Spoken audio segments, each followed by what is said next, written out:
talk with Kevin in New York. Kevin wants to talk about the pineal gland in the brain. Hi, Kevin. How can we help you today? Hey, how's it going? It's going. All right. What can we help you with? Not just having to do with the pineal gland, and how I was going to talk about how one could reach the conclusion that we have a soul through researching the pineal gland of the brain. Interesting. What is so that's the claim we're running with, that the pineal gland somehow is proof of the soul? Well, yeah, because even from a very long time ago, it mysteriously seemed like without the medical capabilities of knowing that we even had such a function within our brains. The pineal gland is located directly center of our brains, and I believe that it was also referred to as a third eye or a spiritual eye. But, okay, so we're talking about what it's referred to, and this is probably back before we knew what it did, right? Well, yeah, but they were pretty close, surprisingly, because from what we can tell, on what the pineal gland is that it has, if it were dissected, it would seem to have the same inner workings that our eyes do. But that's an interesting claim, because do you want to explain to the audience what a pineal gland does and its purpose within the brain? And also your level of expertise, like from 1 to 10. That like, too. On this subject, I would put myself at a 0.5. At least, at most, it would be like a 0.5. Yeah. Where would you be, Kevin, with that? And then maybe you can answer V's question. Well, the pineal gland is responsible for releasing certain chemicals within our brains, having to do with sleep, having to do with dreams, just natural chemicals that are found within the brain. Okay. And did you study this? Is this an area of expertise for you? It's not an area of expertise, but I do believe that this leads to exactly what I was talking about, because, well, before I continue, I wanted to use an example, because where someone like a Christian like me who likes to think of scientific things, well, when you look at yourself in the mirror, you know that the person looking back at you isn't the accumulation of what you are.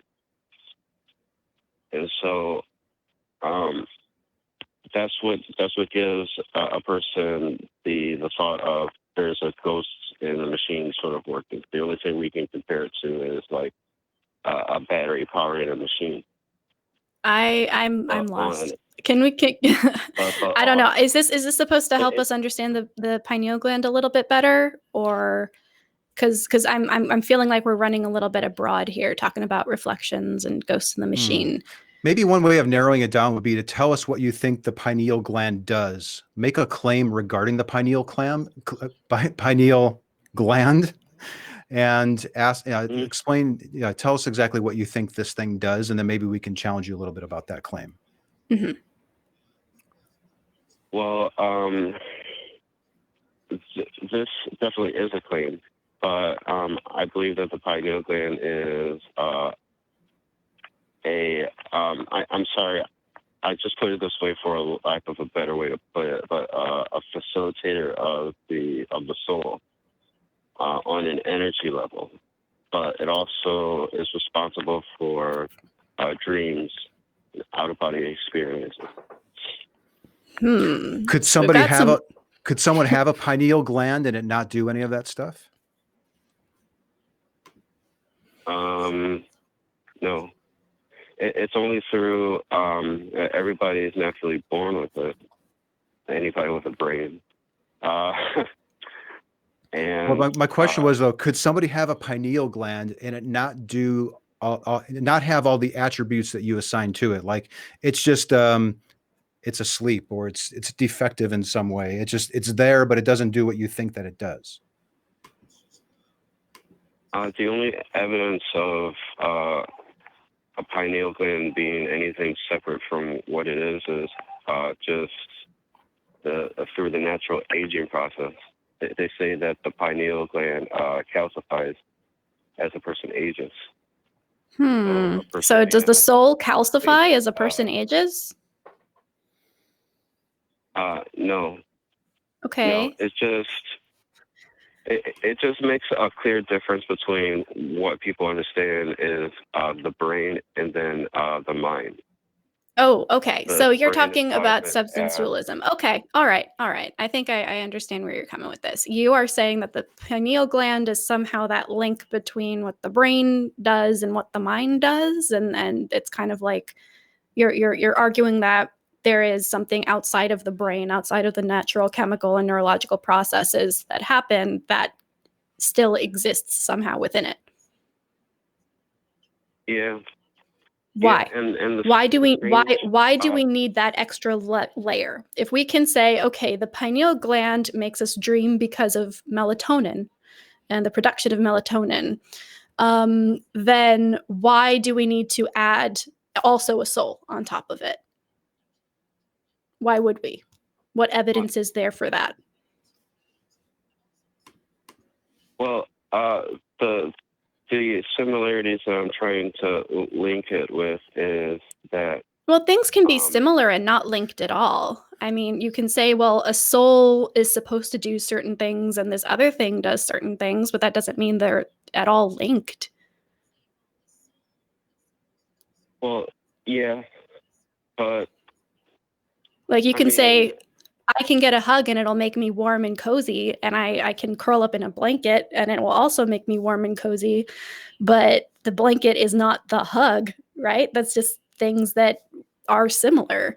So is there anything outside of, well, the way we talk about what melatonin does is similar to the way we talk about what a soul sometimes might do? Is that the extent of that link, or do you have research that you want to provide us with that might prove your point?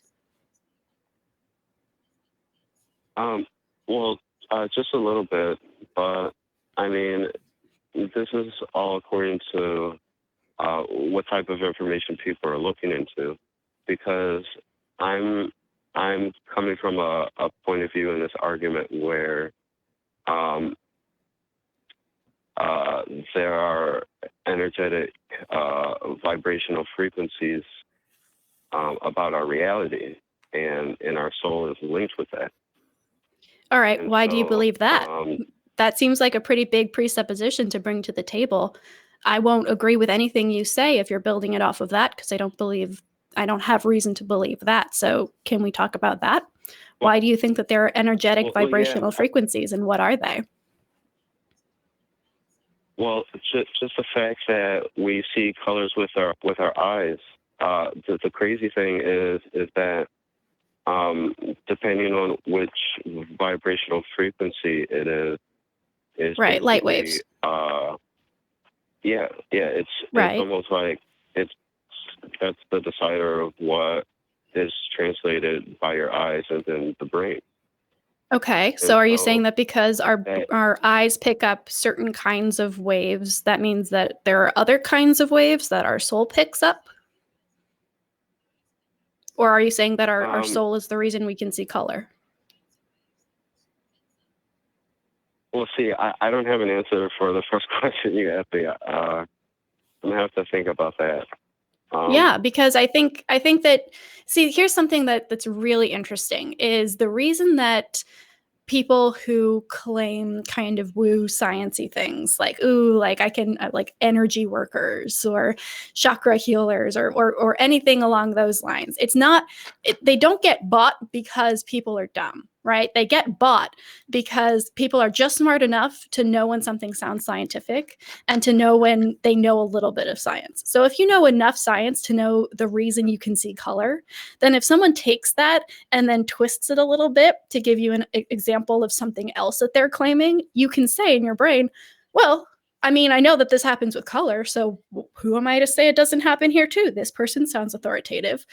But there is a problem there, and it's just that we can't possibly know everything about science. We know a little bit, and then you as an individual will then go out and make assumptions about what else is scientific based on how it seems to fit with your understanding. But that's how they get you.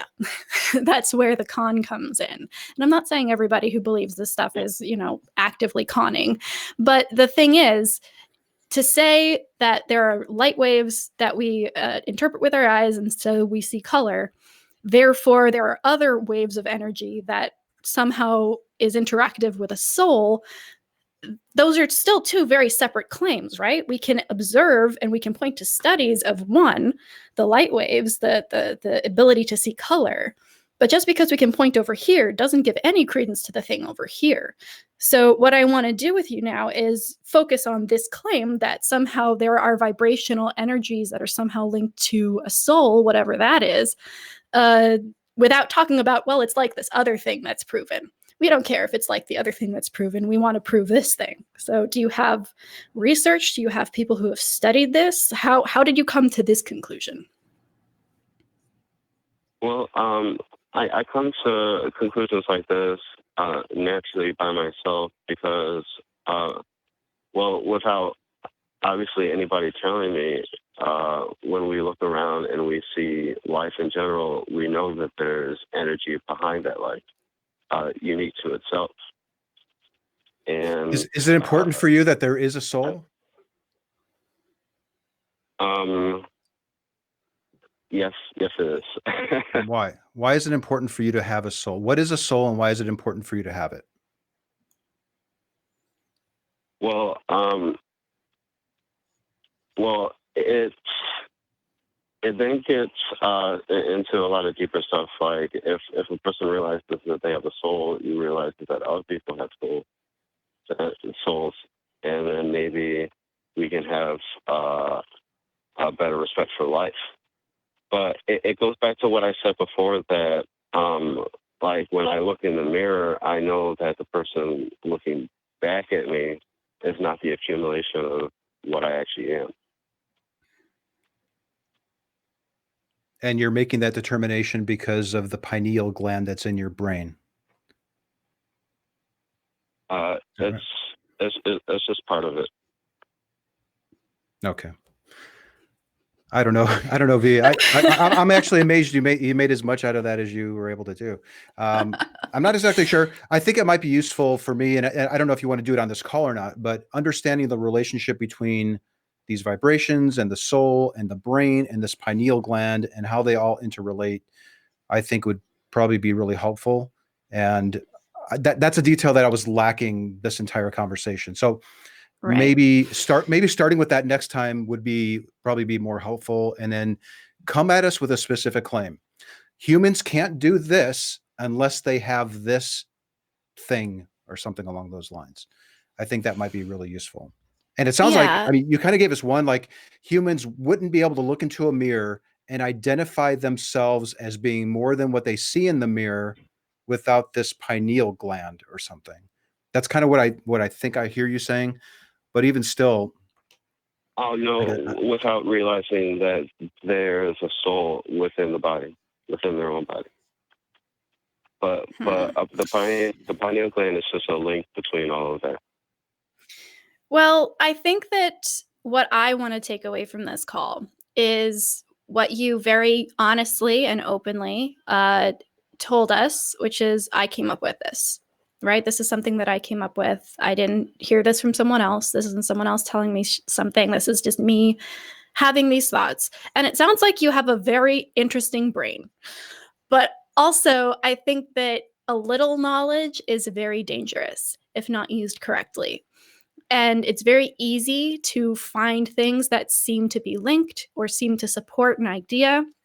But the best best way to determine if something is true, is to have conversations like this. So kudos to you for calling in, because that's definitely a good way to bounce these conversations back and forth. Hey, how did you come up with this? Well, I was thinking about this thing. Oh, well, did you ever consider X? And that's a good way to have those kinds of conversations and determine what is worth pursuing as a possible truth. But I would also encourage you, I know you've called in a couple times, Kevin, and you always have very interesting calls. Next time you come up with something, do a little bit of research. Come to us with a couple sources. See if you can hone and kind of fine tune your claims a little bit so that we can really get into the meat of the subject and have a really good conversation with you next time. A schematic might be helpful as All well. right. Draw it out. How does this, what are you envisioning and how does it work? And then take us through your little drawing. Well, thank you. I mean, I appreciate the conversation. I mean, it's very respectful. It's a good debate. Thank you. All Yeah, right. thank you for calling. Yeah, thanks for calling. Bye, Kevin. I'm sorry, V. I didn't really know what to really do with that other than try to figure out what the claim was and what exactly is the relationship of all these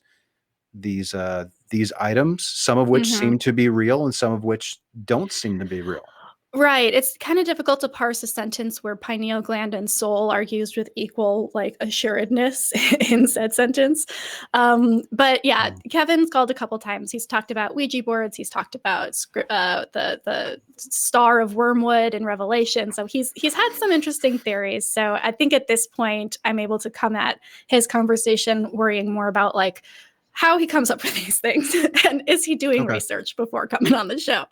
But I really do appreciate your feedback there, because I do enjoy being able to pivot from methodology to motivation, right? And I think that we did both on that call. So we talked about why we were using a particular method and how we researched it, but also, do we care that there's a soul, and why? And what motivation do you have for even coming up with this in the first place? So thank you so much.